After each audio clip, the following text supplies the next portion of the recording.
My name is Tina Zubaty. I've been a Christian my entire life, but there's been a couple times in my life when I distinctly heard his voice. And one of them, about 4 years ago, I was out jogging in my neighborhood. I go there all the time, and I distinctly heard God's voice in my head say, "Stop and help that lady." There was no lady by me. There's a street this way, and I'm jogging down this way. So I kept jogging, and I heard it again saying, "Go help that lady." Very clear. I backtracked and thought, okay, I'll go help this lady. I turned the corner on one of those side streets that I passed, and there was an elderly lady raking her leaves. I went up to her and I said, I think you need some help. And she said, "No, I don't." She's just a little tiny lady. She had white hair, and she had arthritis so bad that her shoulders were not in their joints. She could barely walk. She kind of shuffled along a little bit. She was very feeble, yet very, very strong. She was very, very stubborn. She was very controlling. She tried to control what she could control, but at the same time, she had such a sweet demeanor. She asked me why I helped her, and I said, "God told me to." And she said, "That's not possible." And I said, "Well, he did." And I gave her my number, and I told her to please call me. If you ever need anything, please call me. So she called me. We talked on the phone. I came over and helped her get some groceries. That was 4 years ago. We became very good friends. But that first year, it was very hard for her to trust me. She did not believe in Jesus. She believed there was a God, but not necessarily Jesus. I did a lot of things for her. She had no family here. They were all in Canada. She had some nieces and nephews, but she had a bad relationship with them. She didn't get along with her neighbors. She was a little grouchy. She was a little grumpy of a lady, but she was so, so sweet. And my grandmother died years ago, so I know that God sent me her. She's so similar to my grandma. Last year, she turned 90. So this woman who lived on her own with no family, we had a surprise 90th birthday party for her. And she was shocked that anybody cared that much for her. She got over 100 cards from strangers that she didn't even know. She cried, and she actually let me pray with her. She let me pray with her, and she let me think. She was thankful for so many things and so many people, and she was actually thankful to God. She still did not have Jesus in her heart, did not have a relationship with him, but because of all these people, it's almost like she's opening up, and she started to actually believe that there was a Jesus and there was a God, and how could somebody love her? She kept saying, "You have a direct line to God. Can you pray for me?" And I said, "How about we pray for you?" And we began to pray. Every time I saw her, we began to pray since last year. And I saw one day when I went over that she was reading the Psalms. And I asked her one day if she had a relationship with Jesus, and she said yes, she knew who he was. And she actually accepted him into her heart. Well, this year, actually, she was in the hospital for a little while, got transferred to a nursing home. She was abused at the nursing home. So we transferred her back to the hospital. And at that point, she wanted me to call her niece and her nephew in Canada. So I called those two people, told them what had happened to her. She was in the hospital. Her nephew had came and said, the first words out of his mouth was, "How much is her house worth?"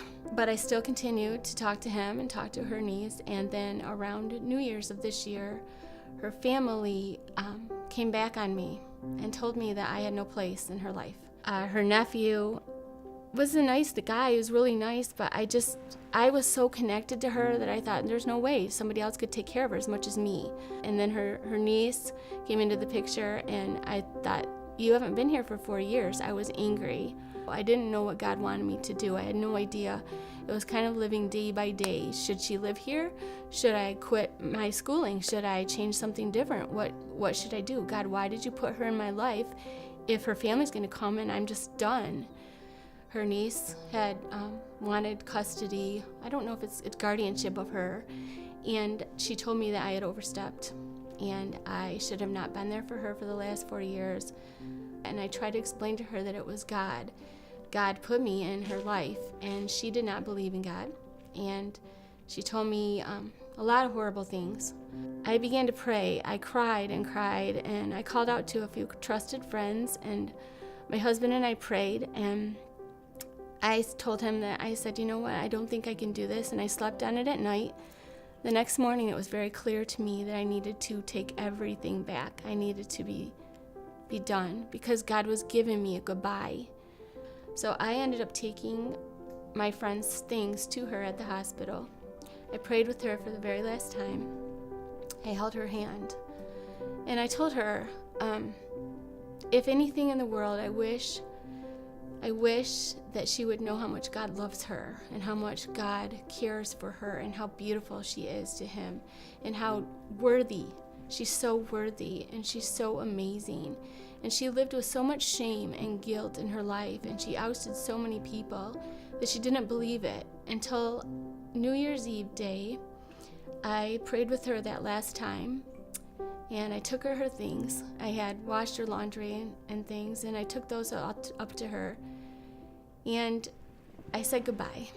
I didn't realize how much time I was spending with her as it was happening. It started so gradual, and it just became more and more and more and more and more that I was not doing things with other people. I kind of stopped doing things with my friends. I stopped doing things with my children. It just became draining to me. I didn't realize how draining it was. I wasn't sleeping. I was worried about her all the time, and that is not of God. When this all ended, and I did say goodbye to her, my husband's first words out of his mouth were, "I love you, Tina. I'm so glad I get my wife back." I did not realize how much I was trying to follow God's will and God's call in my life, but I don't think that he wanted me to neglect my family at the same time, and I did. And God, I believe, orchestrated all of this because he let me have my final goodbye with her, which was very, very sweet. I know that she knows Jesus, and her family is back in her life, and that's what she wanted. She wanted her family. So if my place in this whole story was to bring her family back and bring her to Jesus, then God won, because that's what happened. I think about her every day, and I pray for her every day, but I wouldn't change anything that happened. And had I not heard that voice from God saying, help that lady, the last 4 years of my life with her would not have mattered. And she would not know Jesus right now, and I know that for sure. So I know wherever she's at right now, whether she's in a nursing home or if she's in heaven, I know she's going to heaven, and I know that she's at least feeling loved, and that she's feeling like she's worth something. And for that, I am eternally grateful.